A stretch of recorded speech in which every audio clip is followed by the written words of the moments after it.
Good evening. I'm Dr. Marisa Galicia-Castillo. I'm the director of the Glennon Center for Geriatrics and Gerontology at Eastern Virginia Medical School. Greetings from EVMS as well as the Lawrence J. Goldrich Institute for Integrated Neurohealth. This is our 6th program in the series of community outreach presentations focused on dementia, Alzheimer's disease, and topics that we hope provide support and information to our patients, families, and caregivers. Today's presentation, Navigating Early Stage Alzheimer's Disease Therapies, Facts You Should Know, and it is presented by Dr. Hamid Okhravi. Many of you already know Dr. Okhravi as a geriatrician, researcher, mentor, and scholar. He is the medical director for the Comprehensive Memory Center that includes a very comprehensive program for assessment and management of patients with cognitive disorders, along with support and education for their caregivers. He is the Alfred E. Abiunis Endowed Professor at the Glennon Center for Geriatrics and Gerontology. He received his medical degree from Mashhad University of Medical Sciences in Iran and completed the internal medicine residency program at Hurley Medical Center in affiliation with Michigan State University College of Human Medicine. He completed a geriatric fellowship for board certification as a geriatrician at the Mayo Clinic in Rochester, Minnesota. Dr. Okhravi was a successful physician in private practice and was appointed community faculty with EVMS in 2007. And we were very fortunate for us to join the Glennon Center as full-time faculty on July 1st, 2010. He keeps himself busy along with his staff with more than a dozen research studies focused on dementia, Alzheimer's, and caregiver support. Through his efforts and those of his colleagues, Dr. Nick Najad, Mr. Matt Bossier, Miss Lois Johnson, and all of the clinic and research staff who provide compassionate care in the clinic and attend to every detail regarding research. We are now members of the Alzheimer's Clinical Trial Consortium, or ACTC, where our team will be able to tap into national resources and shared expertise to accelerate the development of effective interventions for Alzheimer's disease and related disorders.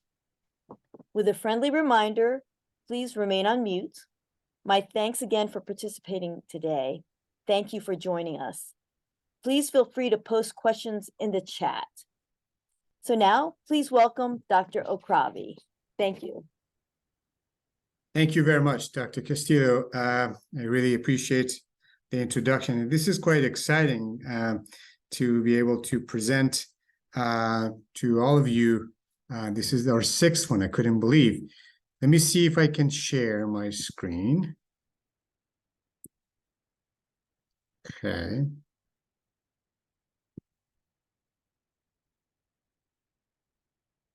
Okay. So this is a beautiful picture, by the way, that I wanted to share. This is about those plaques that happens in the builds up in the brain of patients with Alzheimer's disease. So it's kind of a very beautiful picture that I wanted just to share with you as well. Okay, now, as you heard, it's about navigating early stage Alzheimer's disease therapies and the things that you need to know. This is really an exciting moment in the field of Alzheimer's disease and cognitive disorders. Here's the overview of my talk, as you can see. Let me see if I can, So this is the outline of my talk. First, I will do a historical review of the Alzheimer's disease drug pipeline, which is about probably 30 years, less than 30 years. And then I'll move to the main part of my discussion tonight, which is about review of evidence for 3 anti-amyloid monoclonal antibodies, aducanumab, lecanemab, and donanemab. And then after that, I'll talk a little bit about the current and near future of clinical trial designs in the Alzheimer's disease pipeline. And finally, I will talk a little bit about the process of patient evaluation for disease-modifying therapies in the EVMS Comprehensive Memory Center, because this is totally new to all of us. And I'm glad to say that we are one of the pioneers in the nation. And for sure, here in the state of Virginia, we already have, I think, more than 10 people either started medications or they are in the process of starting very, very soon. So without any further ado, let me see if I can move forward. So where did the story start? So the story started the beginning of 20th century when Dr. Alois Alzheimer, a German psychiatrist, was taking care of a patient by the name of Auguste Deter. As you can see here, Auguste was very actually young, 51-year-old lady who developed some memory issues and also some issues with word finding and language and speech. In addition, she also developed some behavioral issues, including some paranoid thoughts towards her husband of possibility of infidelity. Dr. Alzheimer was taking care of this patient for 5 years. And when Auguste passed away in 1906, he looked at her brain under the microscope and saw these two pathological hallmarks. And these are the original slides that Dr. Alzheimer looked at.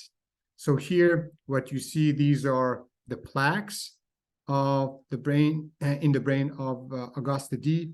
And then here is actually tangle, a big tangle that you can see nicely shown here.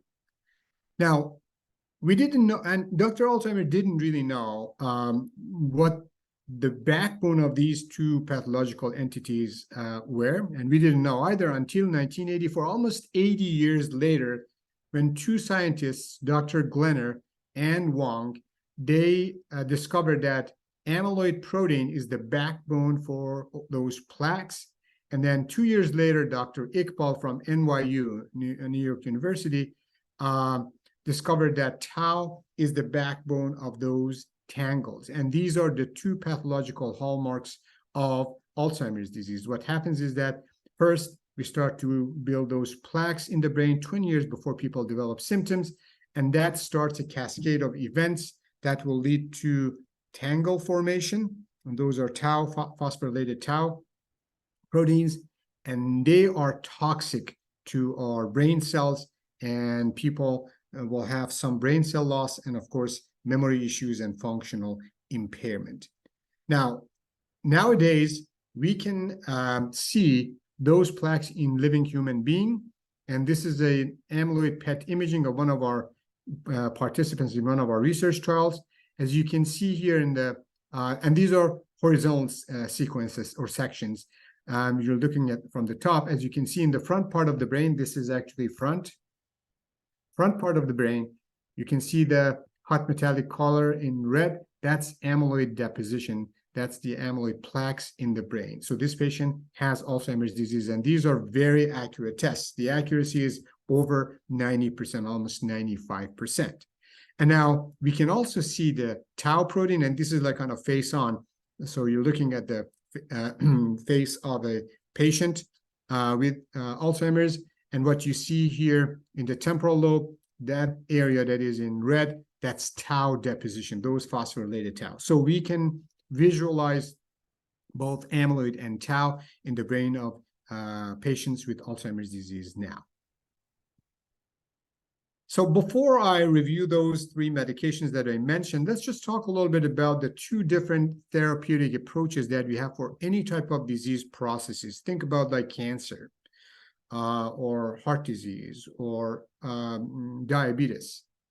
Well, what you see here in horizontal line, this is the time.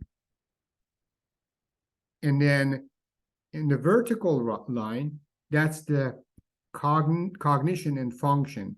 And this arrow shows the direction of decline.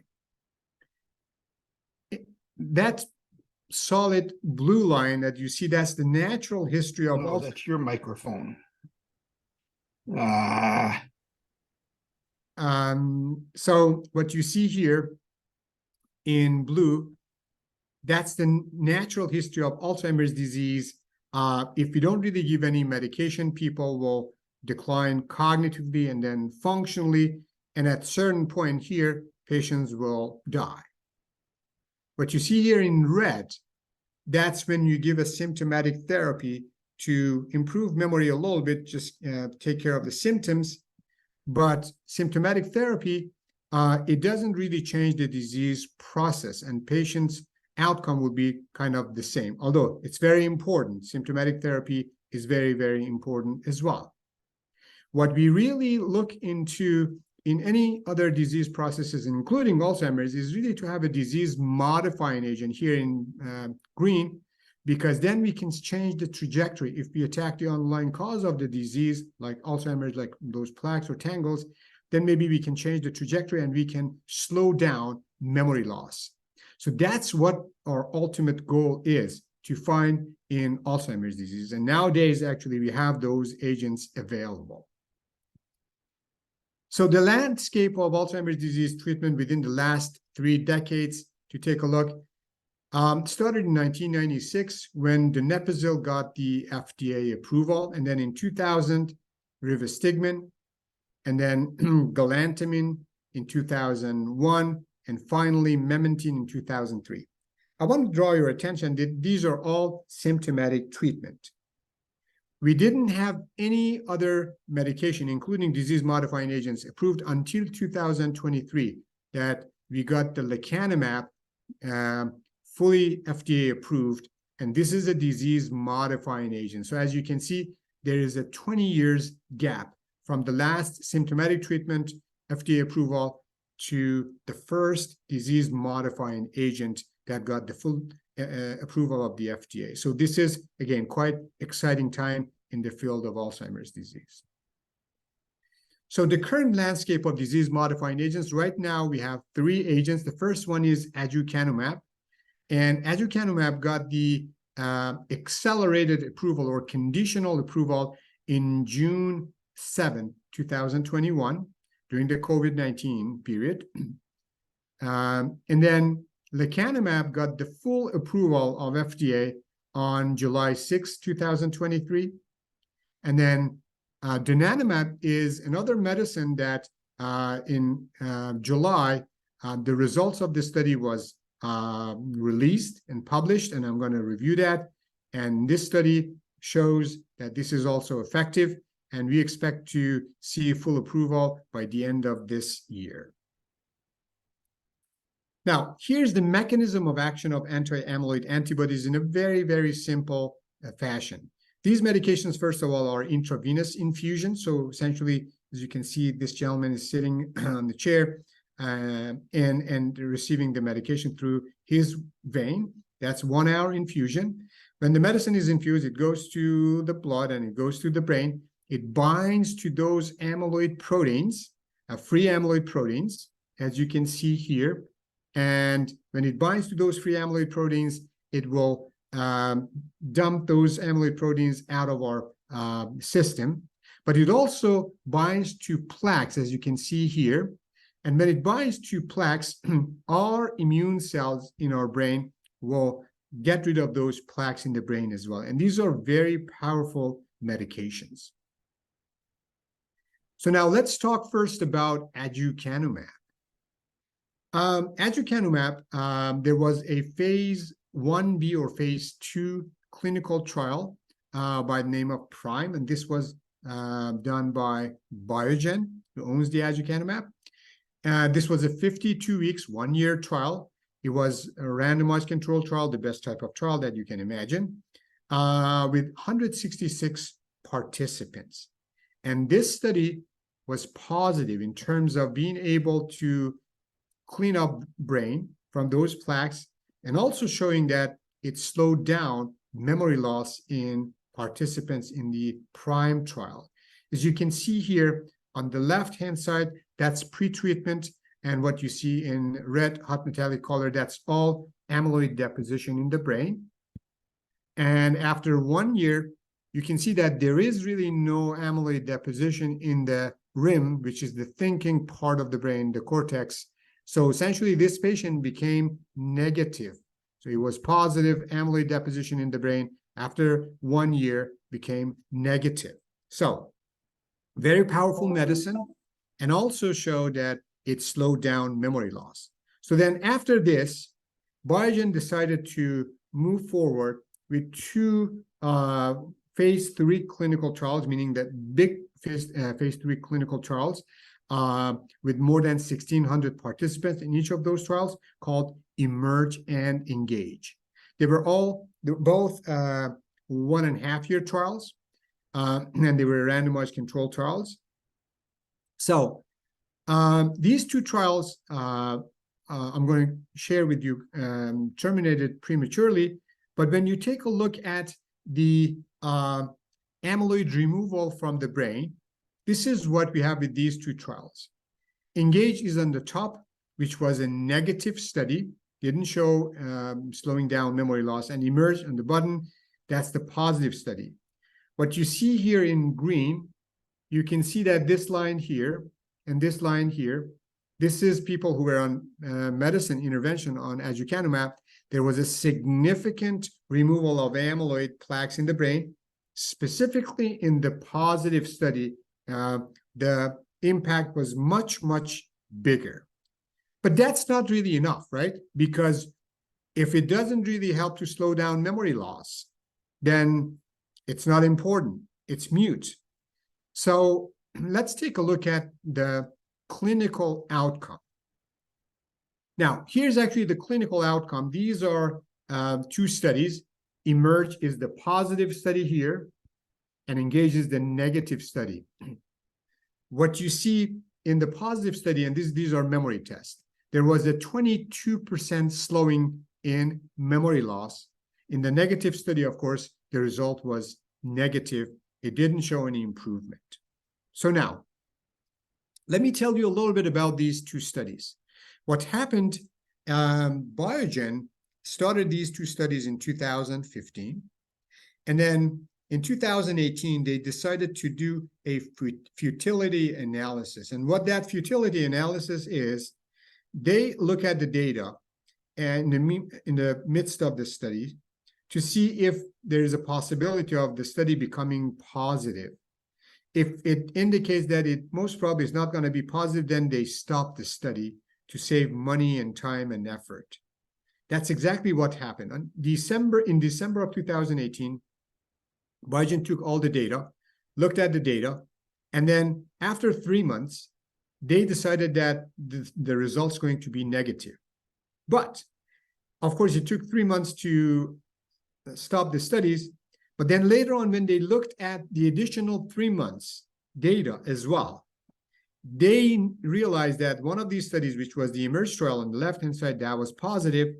So then they went before the FDA and they got the accelerated or conditional approval, meaning that now they need to have a phase 4 clinical trial to reproduce the same results that they had in the Emerge, the positive study, and then they can get the full approval. And by the way, that study is called Envision trial. We are a site, and we've already had a couple of participants. We just started recently.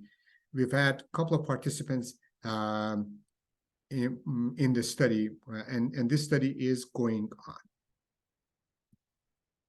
Let's talk about lecanemab. It's actually more exciting. So after a phase 2 clinical trial, which was again successful by removing those amyloid plaques and also showing some efficacy, Eisai company went with the Clarity AD, which is a phase 3 clinical trial. This was an 18 months, again, randomized double-blind controlled trial, the best type of trials, close to 1,800 participants. So the treatment arm received lecanemab infusion every 2 weeks, and placebo arm received placebo every 2 weeks, essentially normal saline. There are some unique features of lecanemab in a Clarity AD trial, phase 3 clinical trial. First of all, this is one of the largest clinical trials, close to 1,800 participants in the history of Alzheimer's. The other thing is that there was a broad age range from 50 to 90 years, because usually the clinical trials are between, let's say, 60 or 65 to 85. They try to have a much more healthier population. But here, it was very close to what we see in our memory clinic. So it was a broad range. It is also one of the most diverse clinical trials, 27% underrepresentation, but that's mainly for Hispanics. With African Americans, the participation was about 4 to 4.5% in North America, so still not really very good. But overall, it was good, 27% underrepresentation. There was also a high level of chronic medical conditions allowed. Again, very close to what we see in our memory clinic, real world. People with 2 chronic medical conditions, more than 60% of people had at least 2 chronic medical conditions. More than 30% of people had at least 3 chronic medical conditions. So this was also a very positive point. And this is the first study of disease-modifying therapies ever in Alzheimer's disease showing robust positive outcomes in both primary and secondary outcomes. This is the amyloid PET imaging of a participant before and after. As you can see, here's the before, and then here's after. You see the amyloid deposition in the brain. After 18 months, there is really nothing in the rim. So what you see in the center here, that is normal, that's physiologic, but you don't see anything in the rim. So essentially, this participant became negative. And this is quite, I would say, strong medication. So to show you here, this is the amyloid removal in Clarity AD. As you can see, in green, that's people who are on medicine. By 3 months, there was a significant amount of reduction in the amount of amyloid plaques in the brain. So when you take a look at the trial, by 1 year, more than half of participants became negative. So essentially, their brain was free of amyloid. All the amyloid were removed. And by 76 weeks, or close to 1 year, almost 70% of people, 7 out of 10, they were negative. So very, very strong medicine. But again, that's not what you're really looking for. That's good. But we really need clinical outcome. Now, let's take a look at clinical outcome. Remember that for aducanumab, we had 22% slowing down in memory loss in the positive study. Now here, with lecanemab, the same test that I showed you before, it's called CDR sum of boxes on the top, which is the memory. There was a 27% now slowing in memory decline. And in terms of function, there was a 37% slowing in functional decline. But now you may say, what does that mean? What is it? So when you say 27% or 22%, so what does that mean? How much of gain do our patient will have by 27% slowing in memory loss? Here's just to kind of show you, I'm going to convert that to time gained. Again, this is all about slowing down, right? These medications do not cure Alzheimer's. This is about slowing down and buying some time. So what you see here, that white bar, this is about trial duration or natural course of Alzheimer's disease. In people on placebo, that's the natural course of Alzheimer's disease if we don't really give them any medicine. If we give them medication, the lecanemab, this is the course, and there is a 5.3 months saving, meaning slowing down or gaining. So to give you an example, if someone by 12 months, that person loses the ability to take care of finances or driving, that person on medicine can keep that skill for another 5.3 months within the 18-month period. So to someone, someone may say, well, this is really not quite significant to me, but there are quite a few patients and family members that this is very, very meaningful. And I'll kind of explain that a little bit more later on. So 5.3 months of gaining time, I would say, or slowing down. So where do we stand with lecanemab FDA approval? It received the accelerated approval on January 6th of this year. And what that means, accelerated approval, is that when FDA may approve drugs for serious conditions like Alzheimer's disease, where there is a medical need. Of course, there's a medical need for a drug. that is shown to have an effect on removing amyloid plaques, and it did show, and that is likely to predict a clinical benefit to patients, meaning that, well, we removed the amyloid, most probably it also slowed down memory loss, because for aducanumab, one study was positive and the other one was negative. That's why they got the accelerated approval. Now, FDA gave the accelerated approval for lecanemab in January, and then on July 6th, lecanemab got the full approval. Now, the cost for medication per year is just $26,500. The cost for aducanumab, that's $28,000. It's just the cost for the medicine. I'm not talking about the infusion cost, the other MRI imaging and other visits. It's just for the infusion cost. Now, Medicare covers now the cost, but patient needs to be part of a registry. And this is something that we do in our memory clinic, so patients don't need to do anything about that, but we'll take care of that when people are eligible for these medications, and we're going to move forward. Let's talk about donanemab. So again, after a phase 2 clinical trial, which was successful with donanemab, Eli Lilly decided to go with Trailblazer-ALZ 2. This is a phase 3 clinical trial, very similar to lecanemab and aducanumab phase 3 clinical trial. Close to 1,200 participants with early stage dementia due to Alzheimer's disease or mild cognitive impairment. Very similar population compared to lecanemab and aducanumab, very similar population. All of the participants had amyloid imaging or spinal fluid analysis, which showed positivity, meaning that these people all had Alzheimer's. They had the plaques in the brain. They also did stratify by the level of tau protein. Remember that we talked about phosphorylated tau. I showed pictures of tau imaging. So they also looked and divided people in low and intermediate tau and then high tau. Here's just to take a look and see how they stratified participants. What you see on the top, this is the intervention group. Started people on donanemab and then up titrated after 3 doses of 700 milligram to 1,400 milligram here. So then what you see here down, this is placebo. Something very, very interesting they did is that at week 24 and 52, they repeated the amyloid imaging, the PET imaging.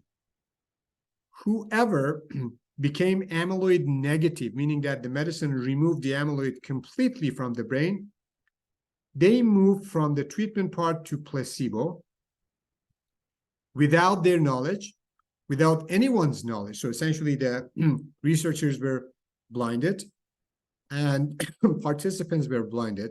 So when the amyloid was removed, either at week 24 or 52, they moved to placebo and they continued the study for 76 weeks.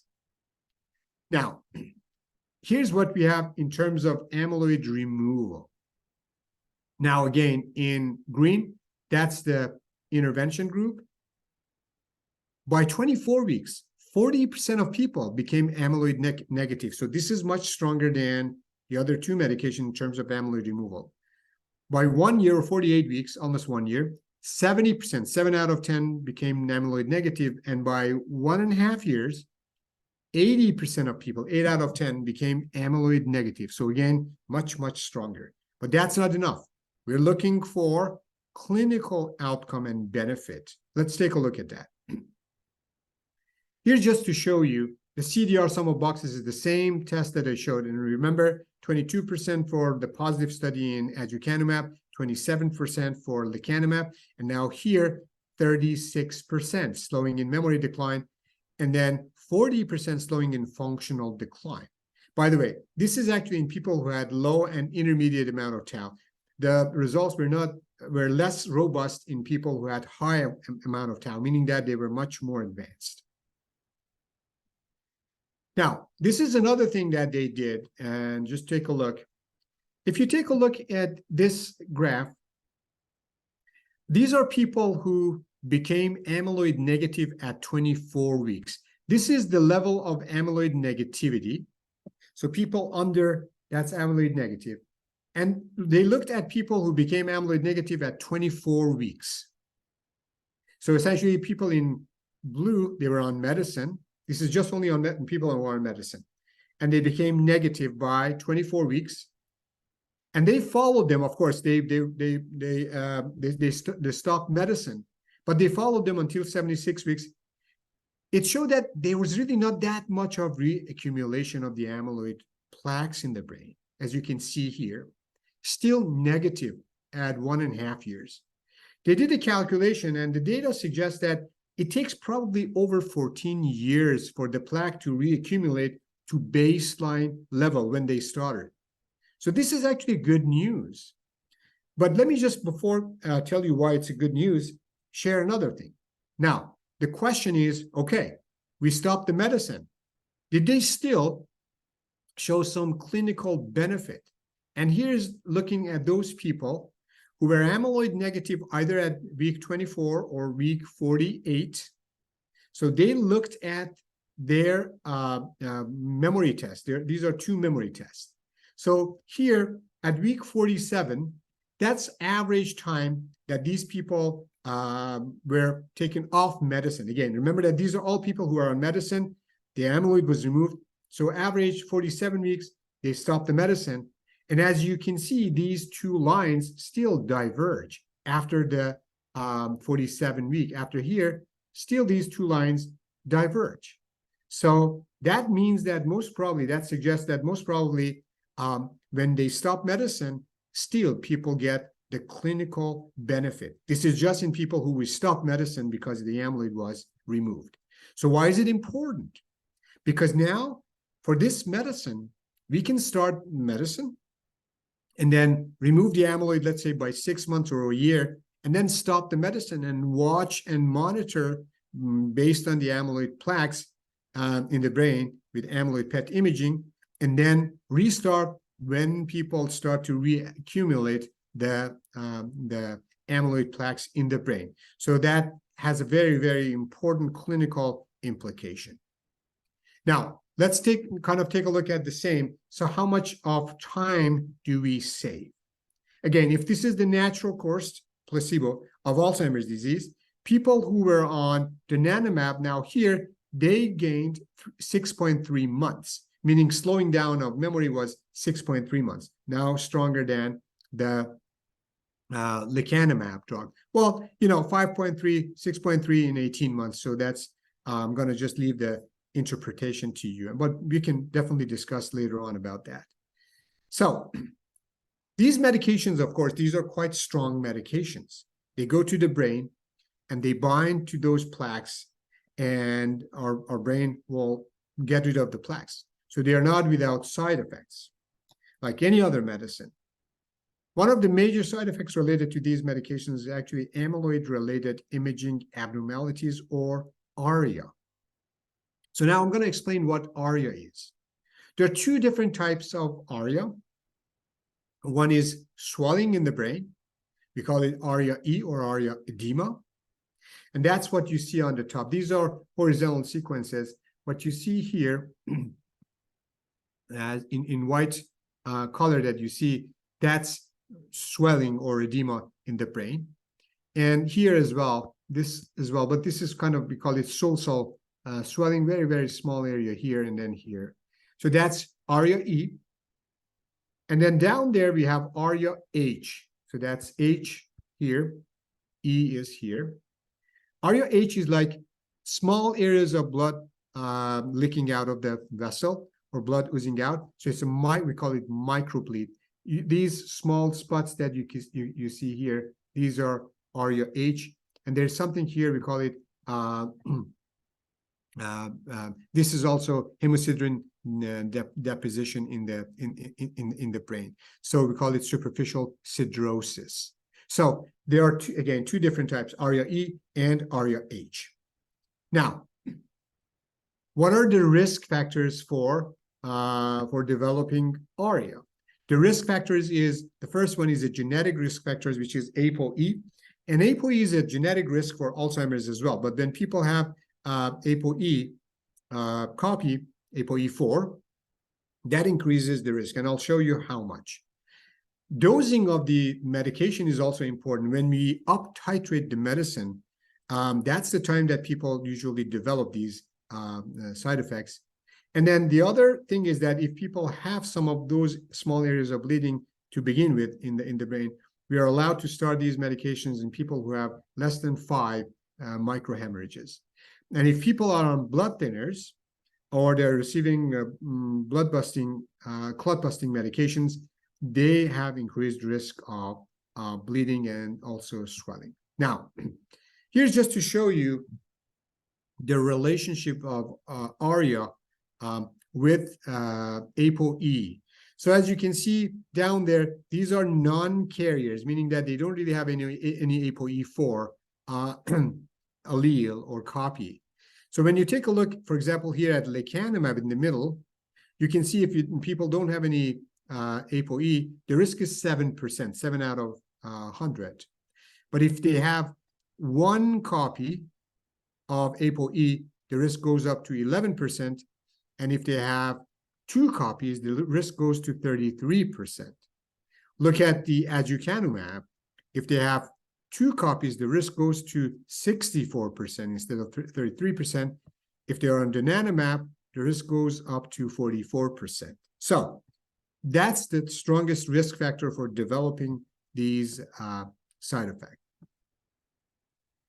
Now, what are the symptoms? First of all, majority of people are asymptomatic. I'm going to explain to that that fact. But symptoms could be headache, most commonly headache, confusion, visual changes, dizzy spells, nausea, gait difficulty, and then there are some rarely but serious ARIA like seizure activity, stupor, or focal neurological deficits. There have been 3 reports of death actually, but these are people who were on blood thinners. For that reason, we don't start people on blood thinners on these kind of medications.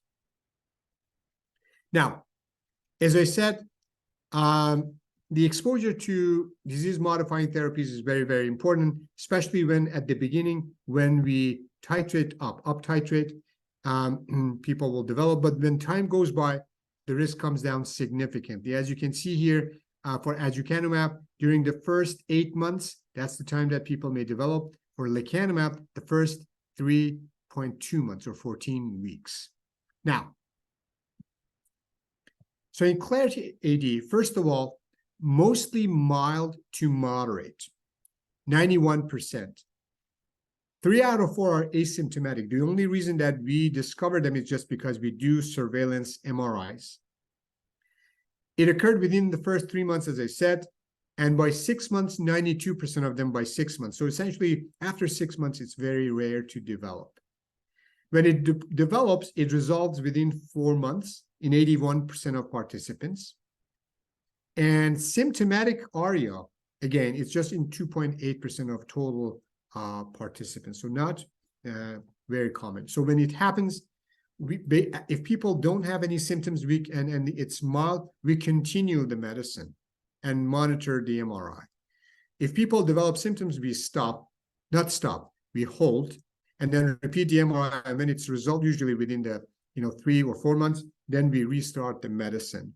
So only for aducanumab, only 4% of people couldn't really continue with the medicine.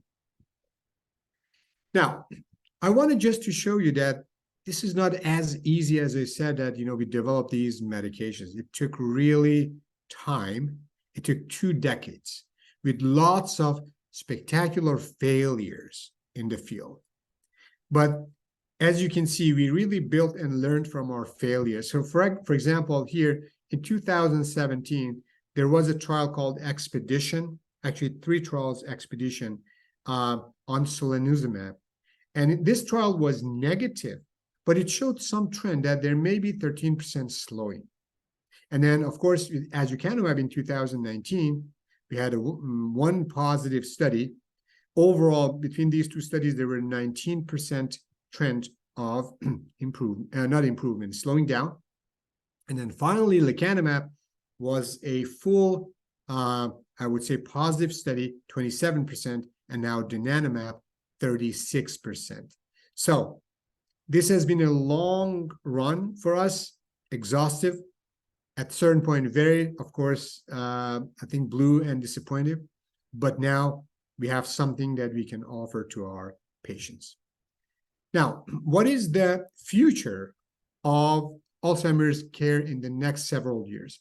It's really about combination therapy, similar to other disease processes, for example, HIV, diabetes, or cardiovascular programs. So as you can imagine, for example, diabetes, we start one medicine, we add on the second, third, fourth, based on patient's response. So probably that's what's going to happen when we have more medications in our armamentarium. And we're working on that. So combination therapy like anti-amyloid, maybe another anti-amyloid called BACE inhibitors, maybe anti-tau, maybe inflammatory mediated medications, and so on and so forth. The other thing is really planning in future prevention trial. It's about vaccine, like what we give for other disease processes. You know, right now we give vaccine for COVID-19 to prevent that. So active vaccine aiming at amyloid or tau for primary prevention. The start age probably will be 50 to 65, because at that time the immune system is intact and there's less potential for side effects. So this is a study that probably will come within the next few years. Now, as I said already, we have a clinical trial that got the NIH approval by Adam Boxer. It's about combination therapy. This is from Alzheimer's Clinical Trial Consortium. As Dr.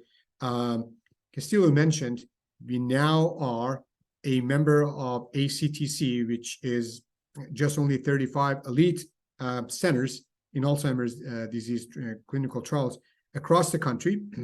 And we are going to be part of this trial as well. As you can see, there are 6 different arms here. And 2 of these arms, there are combination therapy of anti-amyloid with anti-tau.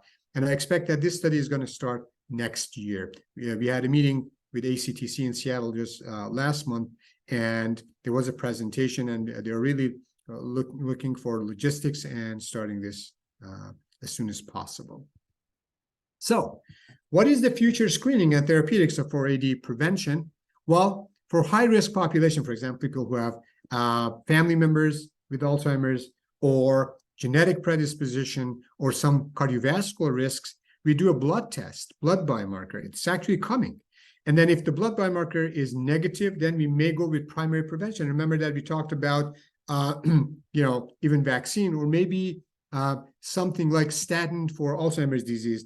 If someone has no coronary artery disease or no heart attack, but they have, high cholesterol, we give them statin to prevent heart attack. This would be the same for primary prevention. Give them something to prevent Alzheimer's. And then if the blood biomarker is positive, then that's a secondary prevention to give them an anti-amyloid therapy or anti-tau or maybe combination therapy. And that is coming. That is really coming within the next few years, I imagine. Now, our current disease-modifying therapy is important. I think they are important. So do lots of our patients as well and family members, because my goal as a physician is to keep the best of our patients. Things that they may enjoy to do today, they can still do it months from now or a year from now. Alzheimer's disease is a chronic and progressive disease. And what we really want to do is just buy time while our patients still capable of doing things that they love and enjoy, so they have quality time with their family and loved ones. So the disease-modifying agents that I just shared with you, it seems that they do just that, slowing down memory and functional decline. And this slowing down is meaningful to some of our patients and caregivers as they started actually medication. But I have to say that this is not a medicine for everyone. And there's definitely burden, there's definitely side effects, but for some people, it is meaningful. Now, what is the process in our memory clinic of starting someone on these disease-modifying therapies? So I'm going to actually walk you through from the beginning. If someone comes to our memory center as a new patient, this is what we do. Our couple of visits, visit 1 and 2, we do initial memory assessment and multifaceted diagnostic approach. We take the history from patients and family members separately. We do a neuropsychological testing What you usually have it, or patients have it in their primary care physician's office or family medicine, that's a screening test, a very simple test. What we do is a 90 minutes testing, which is much more extensive, but sometimes we have to send patients for a much more comprehensive test, which takes about 3 to 4 hours, and that's done by clinical neuropsychologists. We also order MRI imaging. Of course, people need to have no contraindication to perform MRI, both for diagnosis and, of course, being on medication as well. There shouldn't be significant claustrophobia. Sometimes we give them medication, but sometimes it's so severe that people can't really tolerate even with medications. And then, of course, the imaging is read by neuroradiologists, but we do read as well, and we do have our own opinion, and sometimes you may have difference in opinion, communicating with neuroradiologists to come up with a consensus. So that's the first and second visit. When people come back, then we review those tests and come up with our clinical diagnosis, and then go for confirmatory biomarkers. And there are two. Amyloid PET imaging, as I showed you here, that to show amyloid plaques in the brain. The problem is that the cost is $10,600, not covered by insurers. Medicare may cover, they haven't decided yet, one PET imaging throughout the entire life of a patient. And availability in remote areas is not, of course, available. And it also requires expertise of nuclear medicine specialists to read the amyloid PET imaging. The other one is spinal tap. It's as good as amyloid PET imaging. And of course, that's a procedure. It's performed either by specialists. We do it for our in our research, but for our memory clinic, we send them to neuroradiologists, and they do it under X-ray. But there are, of course, some technical issues. It actually we send it to different labs. There are different labs to perform Alzheimer's disease biomarkers with different accuracy. We have our own specific lab, Mayo Clinic, that we sent. It also requires instructions on collection and handling, and also special tubes. So we have special instructions. We do it just only at Central Norfolk General Hospital, just because of those reasons. But there's a lag time. From the time that we order that to the time that we usually get the results, it's about 45 to 60 days, believe it or not. Now, visit 4 is the final diagnosis after receiving the amyloid PET imaging results or spinal tap. Then when people have probable Alzheimer's disease at the MCI, very mild memory problem or mild dementia stage, then we will discuss about treatment options. And if people are interested in disease-modifying therapies, then we order genetic testing. As I said, it's just to stratify the risk for ARIA, those amyloid-related imaging abnormalities. Also order other pertinent tests like bleeding tests and other blood tests. And then schedule a follow-up visit. That will be visit 5.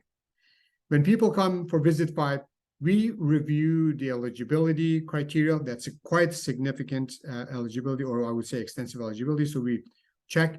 We also talk about risks versus benefits, how much gain is achieved versus risks, and also infusion, MRI, office visit burden. That's real burden to some people. And then we also review the genetic testing results. As I said, that gives us the information about the ARIA, but there are some risk implication for siblings and children and grandchildren. So that's another thing that we definitely discuss about that before ordering the test. And then if people are in agreement, then we will order that. And then there's definitely care partner involvement, and we want to make sure that they understand that.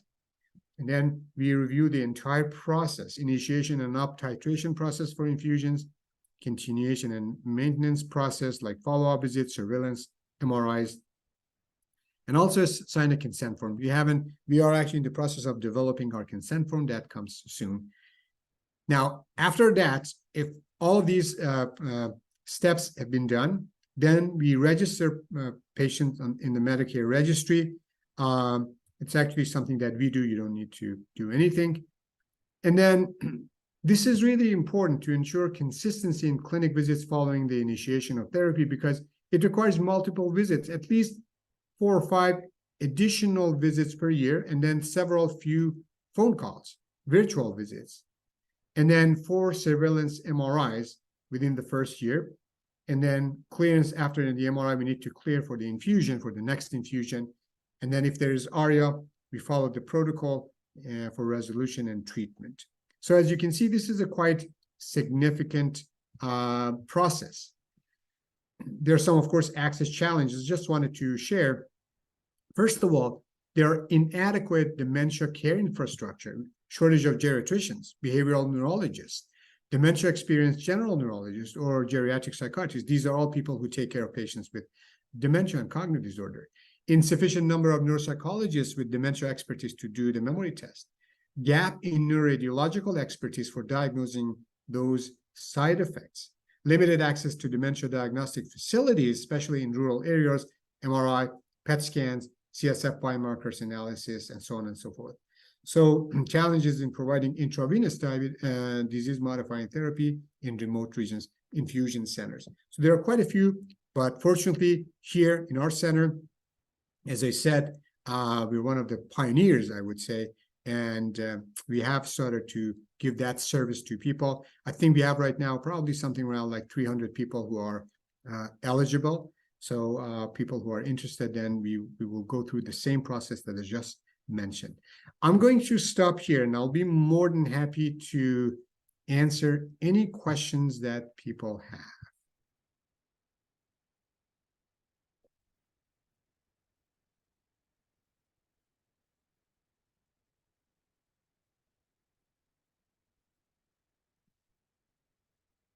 Don't be shy.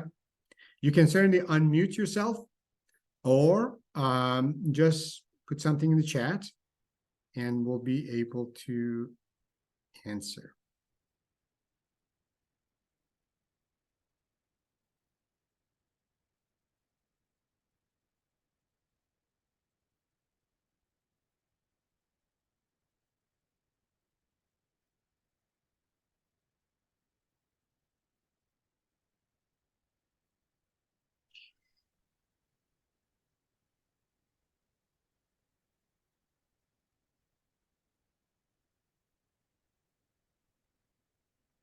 I'm going to still give maybe another minute or so if people have. Okay, here we go. I thought I had unmuted. I was talking away. Nobody could hear me. I'm Ruby Dale, and I came in late. But from what I could get out of what I did here, my understanding that if the patient is on any kind of blood thinner, they're not a candidate for this medication. Is that correct? That is correct for the time being. Yeah. There are other medications that are coming, and I wouldn't be surprised within the next 2 or 3 years if you have some other medications that are available for people who are on blood thinners. And by the way, you can imagine these are new medications, and now that we have it in real world, I'm quite sure that some people on blood thinners will be started on these medications. And you know, the outcome may be different, because in research study, in clinical trials, what they try to do, they try to really enroll just participants who are very healthy and they don't really have any risky medications. Having said that, I have to say that for lecanemab, they had, I think, something about like 4 or 5% of people on the blood thinners as well. But because 3 people had complications related to blood thinners or clot busting medications, then they decided to not start people on those medications. Okay. So maybe I should really go through what about people with moderate Alzheimer's disease? Very good question. Well, unfortunately, these medications work at the very mild stage or mild stage. For moderate stage, we know that there is significant amount of shrinkage in the brain, and there is significant amount of impact already in the brain. And for that reason, these medications do not work. And that's why it's so important when people start noticing some changes nowadays that we have something to offer, to really pay attention and seek medical advice. In fact, in our memory clinic, I would say maybe 15% of our patients, they just have subjective memory complaint, very mild memory problem that they have noticed when we check. There is really nothing significant, which is great. People are proactive, definitely much more proactive than before. Now, what studies have been done on I'm not sure. I didn't I'm sorry, I did not spell it correctly. It's my sister just started on it today. Clemson or something like that, and just want to know, she probably is in the moderate area as far as it, and what are the side effects? What is the hope for it? What are the clinical trials on that? I do not know about this medicine, especially if that's at the moderate stage. I do not know, but I will be more than happy to provide some information to you. If this is something that you're interested, you can certainly email our research group, and I'll be more than happy to provide. But I Thank you. probably need the correct spelling as well. Next question: do infusions have to be administered only in Norfolk? Good question. Well, first of all, right now, the only place that for us they do the infusion, not even Central Norfolk General Hospital, Chesapeake General Hospital, no, there is just only one infusion center close to Central Lee Hospital that they provide infusion for us. So that's not in Norfolk. Now, I know that Central Norfolk General Hospital, they are right now working on that to have it in their formulary, but not yet. None of the other healthcare systems here in our area are offering this medicine. If a patient is ineligible, are there still services available by the Glennon Center? Absolutely. First of all, in our memory center, our main services really provide assessment and management for patients and I would say people who have noticed issues with memory, or even they want to just come and being evaluated just because they have a family member who first degree family member, or they are actually concerned. We definitely provide that assessment. There's no need for referrals, and we will provide that. And we have lots of other studies that you may be eligible. We have actually studies for people who don't have any memory problem, but they're afraid, concerned. No, I wouldn't say afraid. Concerned that they may develop memory loss in the future. So there are lots of studies that we have available. So feel free to contact either our research team or our clinic, and we'll be able to help you in any way or shape. Well, thank you very much, Madeline, for the comment. Is there an age limit to beginning the program? So for the lecanemab, the age is between 50 to 90. So we can start people between the age of 50 to 90. There is no, I would say, issue if you start even earlier, younger, or maybe over the age of 90, but that's the age that the study actually picked, between 50 to 90.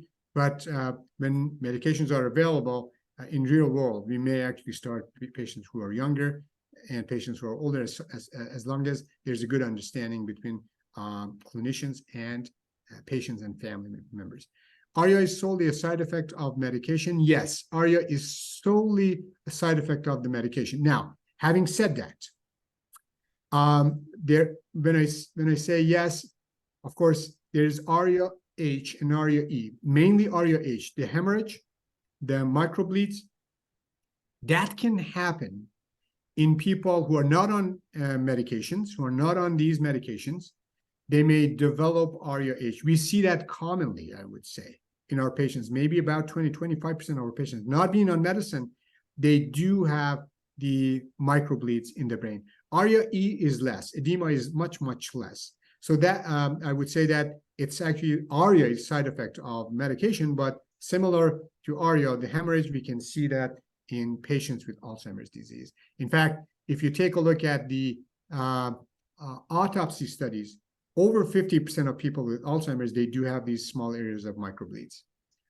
Other than blood thinners, what else would make a patient ineligible? Well, the biologicals make people ineligible. For example, people who are on Remicade or Embra for rheumatoid arthritis or other medications, or let's say medications for psoriatic arthritis, things like that.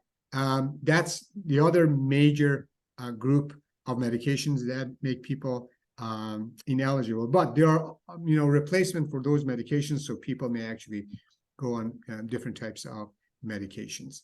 Now, do any private insurance cover disease-modifying therapies for those of us 60-year-old without Medicaid?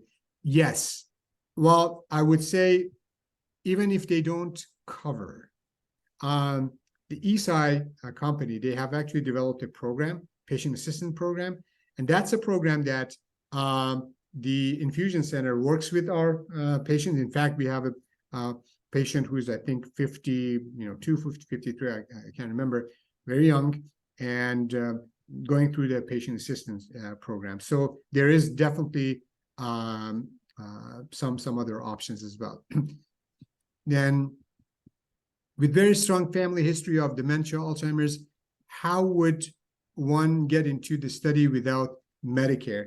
Well, as I said, I think the first step is really to have the evaluation in our memory center.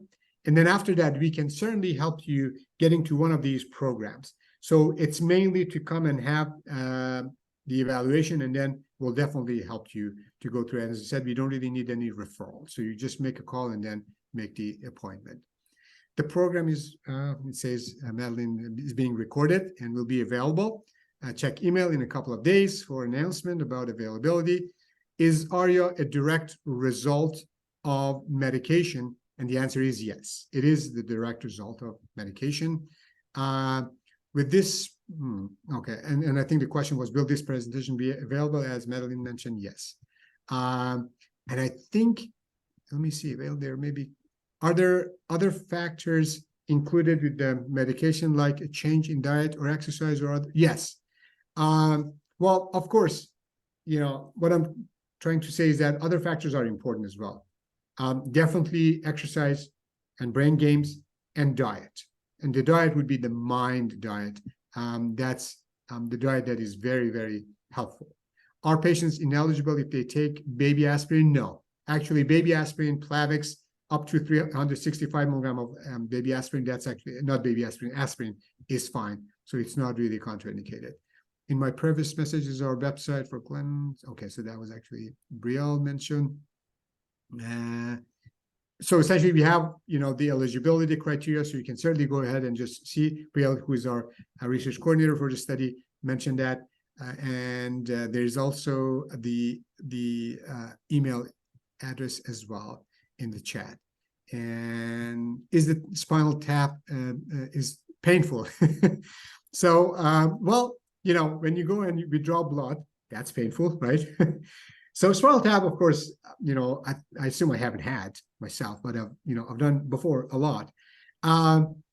It may be painful, but people can tolerate, and we numb the area. And because it's done under the X-ray, it's quick, so they can see exactly where they go, and they get the the spinal fluid very, very quickly. Again, few people. Again, thank you for the program. Thank you for joining us. How can I be evaluated for the study if I have had prior brain surgery? Well, a good question. It depends on type of brain surgery and maybe the MRI imaging. So that's something that we can certainly evaluate. Can you explain the importance of the mind diet? Yes. There was a study, and they looked at people who had no memory problem, and they looked at their adherence to the mind study. They divided them by 10 percentile, like people who were 90 percentile and above compliant, people who were like 80 to 90, and then less than 10. When you compare less than 10 to over 90%, people who were compliant over 90%, their brain age was 4.5 years younger compared to people who were less than 10% compliant. There are lots of studies related to the mind diet, and the mind diet is combination of Mediterranean diet plus DASH diet, dietary approach to stop hypertension. They're together. So essentially, it's like mainly eating vegetables, legumes, and fish, less of red meat, olive oil. So those are all mind diet. I advise to go online and check for mind diet and NIH. There's a very nice brochure. We have it in our center as well. So that's the mind diet. I think that was the last question that I had. So I don't know if there's anything else, Dr. Castillo, Madeline, Brill, Kate.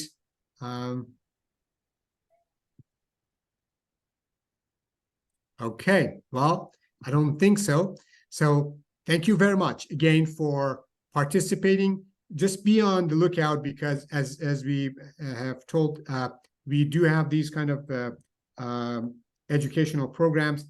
We try to do it quarterly. So be on the lookout, and we will definitely reach out to you very, very soon. Thank you very much. Have a wonderful night.